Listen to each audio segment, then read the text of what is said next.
নিঃস্ব অবস্থায় কি দোয়া করতে পারেন একজন মানুষ, এই দোয়াটা শিখে নেন, ইনশাআল্লাহ আপনার জীবনের সমস্ত সংকট কেটে যাবে ইনশাআল্লাহ।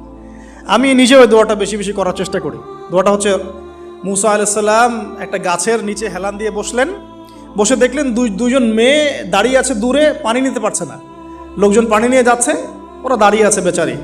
মুসা আলাইহিস সালাম গিয়ে বললেন, কি সমস্যা আপনাদের? এটা নিয়ে আপনারা আবার মেয়েদের সাথে কথা বলার চেষ্টা করেন না, ঠিক আছে?